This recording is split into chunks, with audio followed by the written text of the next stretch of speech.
इस वक्त जब ऑपरेशन सिंदूर जारी है, समुद्री सरहद पर भारतीय नौसेना अपनी हवाई मारक क्षमता को बढ़ा रही है।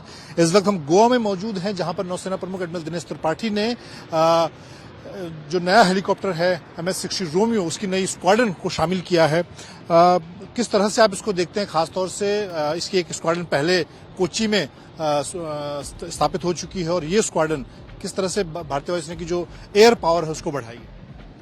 देखिए, मल्टी रोल हेलीकॉप्टर्स जो होते हैं वो उनको एक तरह से हम फ्लाइंग फ्रिगेट कहते हैं नेवी में, क्योंकि ये मल्टी रोल जैसा नाम है इनका, ये एंटी सबमरीन वॉरफेयर भी कर सकते हैं, एंटी सरफेस वॉरफेयर भी कर सकते हैं, सर्वेलेंस मिशन भी कर सकते हैं और ज़रूरत पड़ी तो सर्च एंड रेस्क्यू भी कर सकते हैं। और शिप से ऑपरेट करके ये जो शिप की जो मारक क्षमता है, शिप की जो कॉम्बैट रेडीनेस है, उसको कई गुना बढ़ा देते हैं। तो हमारे लिए बहुत खुशी की बात है कि हमने ये 24 MS-60R रोमियोज इंडक्ट जो कॉन्ट्रैक्ट हमने साइन किया था, उसके हिसाब से हमारी जो इंडक्शन प्रोसेस है वो ऑन है।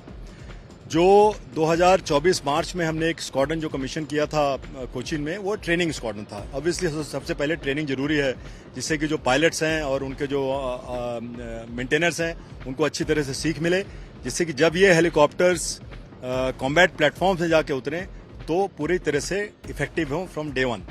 तो अब वो समय आ गया था कि हमें एक ऑपरेशनल स्क्वाड्रन यहाँ पर स्थापित करना था गोवा में, जो कि हमारी जो प्लेटफॉर्म्स हैं, सी गोइंग प्लेटफॉर्म्स हैं, डिस्ट्रॉयर्स, फ्रिगेट्स, एयरक्राफ्ट कैरियर, उनके ऊपर ये जाके वहाँ से ऑपरेट करेंगे। और ये ऑपरेशनली जो हमारी फ्लीट की क्षमता है उसको, चाहे एंटी सबमरीन वॉरफेयर हो, चाहे एंटी सरफेस वॉरफेयर हो और मैरीटाइम डोमेन अवेयरनेस, सर्विलेंस हो, उसको कई गुना बढ़ाएंगे। तो हमारे लिए बहुत खुशी की बात है। आज बहुत अच्छा दिन है कि INS 335 ऑस्प्रेज स्क्वाड्रन को हमने अपनी नौसेना में कमीशन किया। आने वाली एक और स्क्वाड्रन भी शामिल होगी, तो दोनों जो हमारे ईस्टर्न और वेस्टर्न फ्रंट हैं, वहां पर आपको लगता है जो एयर डोमिनेंस है, खासतौर से ऑपरेशन सिंदूर के दौरान हमने देखा कि नौसेना ने समुद्र में और एयर डोमिनेंस दोनों पे अपनी मजबूती को बनाए रखा। आने वाले दिनों में अगर हम इसी कड़ी में देखें, चाहे रफाल M को देखें या फिर MQ-9 ड्रोन को देखें, उनका क्या स्टेटस है? वो कैसे आने वाले दिनों में भारतीय वायुसेना की जो एयर डोमिनेंस है उसको बढ़े? आपने रफाल M और MQ-9 के बारे में बात की। दोनों के कॉन्ट्रैक्ट साइन हो चुके हैं और कॉन्ट्रैक्चुअल ऑब्लिगेशन के टाइमलाइन के हिसाब से उनका इंडक्शन होगा। तो अगले कुछ सालों में हम दोनों प्लेटफॉर्म्स को देखेंगे। दोनों के अलग अलग रोल हैं। MQ-9 आपको पता है कि लार्जली मैरीटाइम सर्विलेंस के रूप में यूज़ किया जाएगा और उससे हमारा मैरीटाइम डोमेन अवेयरनेस बढ़ेगा, जो कि फर्स्ट स्टेप है किसी भी मैरीटाइम ऑपरेशंस का। जब तक हमें ये नहीं पता होगा कि कौन कहाँ है और क्या कर रहा है, तो हमारी जो इफेक्टिवनेस है as a maritime force, as a naval force, उतनी ज़्यादा नहीं रहेगी। तो MQ-9 जब आएंगे तो हमारी क्षमता और ज़्यादा बढ़ेगी। रफाल M दूसरी तरह की कैपेबिलिटी प्रोवाइड करते हैं। ये एयरक्राफ्ट कैरियर से ऑपरेट करेंगे और ये of course fleet air defence के लिए बहुत ही इम्पॉर्टेंट है, जिससे कि कोई भी हमारे एडवर्सरी का जो फाइटर एयरक्राफ्ट है वो इतनी दूर तक नहीं पहुंच सके जहां तक वो अपना वेपन लॉन्च कर सके। दूसरा, अगर किसी एडवर्सरी का मैरीटाइम पेट्रोल एयरक्राफ्ट है जो कि वो देख रहा है कि हमारी फ्लीट कहाँ है, वो उतनी दूर तक नहीं पहुंच सके कि वो हमको डिटेक्ट कर सके, क्योंकि हमारी क्षमता यह है कि कोई भी अगर मैरीटाइम पेट्रोल एयरक्राफ्ट आएगा हमारे कुछ डिस्टेंस के दौरान, तो हम उसको डिटेक्ट कर लेंगे और फिर हमारा जो कैरियर विंग इंटीग्रल एयरक्राफ्ट है, फिक्स्ड विंग एयरक्राफ्ट, उसको जाके वो न्यूट्रलाइज कर सकता है। तो MQ-9 जो हमारी जो रफाल M एयरक्राफ्ट है, वो फ्लीट एयर डिफेंस के लिए सबसे ज़्यादा इंपॉर्टेंट है। और उसके बाद बाकी और रोल हैं। एंटी सरफेस है, दूर तक जाके मार कर सकते हैं, ज़रूरत पड़ी तो लैंड अटैक में के रोल में जाके कर सकते हैं। तो अगेन रफाल M भी मल्टी पर्पज़ एयरक्राफ्ट है और हम बड़ी बेसब्री से उनका इंतज़ार कर रहे हैं कि आएँ और हमारे एयरक्राफ्ट कैरियर में की जो कम्बैट कैपेबिलिटी है उसको और ज़्यादा बढ़ाएं।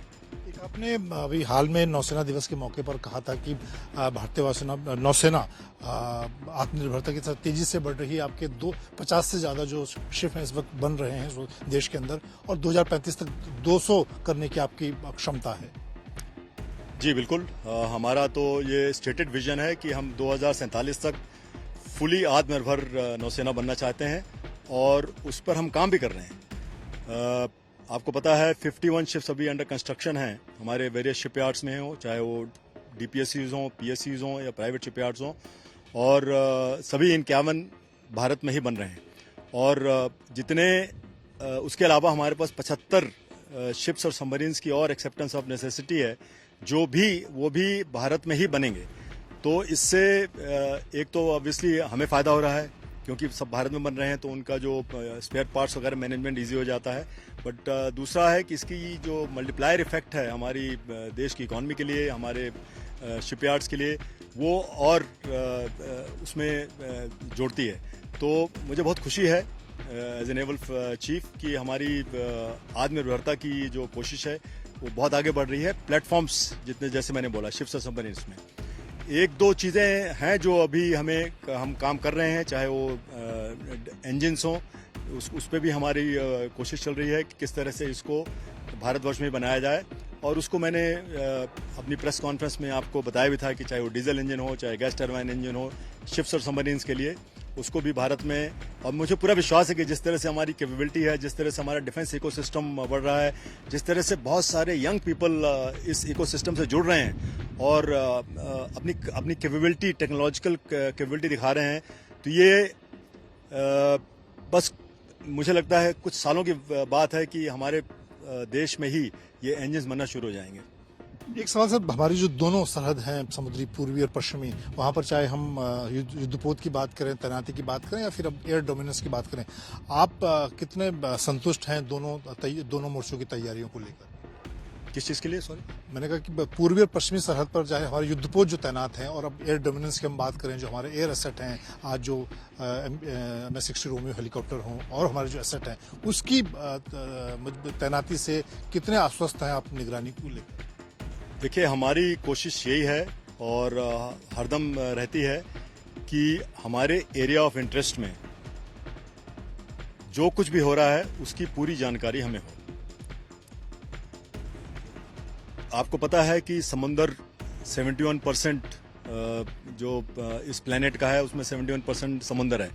तो बहुत सारी चीज़ें, बहुत सारे देश, बहुत सारे प्लेटफॉर्म्स ऑपरेट करते हैं कई कारणों के लिए, लेकिन हमारे एरिया ऑफ इंटरेस्ट में हमारी ये पूरी कोशिश रहती है कि 24/7 हमें पता हो कि कौन कहाँ है और क्या कर रहा है और क्यों कर रहा है। और अगर कोई ऐसा कोई काम कर रहा है जो हमारे देश के लिए या हमारी आर्थिक व्यवस्था के लिए इनिमिकल है, तो उस पर फिर हम एक्शन भी लेते हैं और एक्शन हमने लिया भी है। तो मैं पूरी तरह से आश्वस्त हूँ कि हमारे पास कैपेबिलिटी है कि कोई हमारे एरिया ऑफ इंटरेस्ट में अगर कुछ कर रहा है तो हमें पूरी तरह से उसकी ज्ञानी है कि वो क्यों कर रहा है, और उसके बाद फिर हम एक्शन लेते हैं। बहुत धन्यवाद।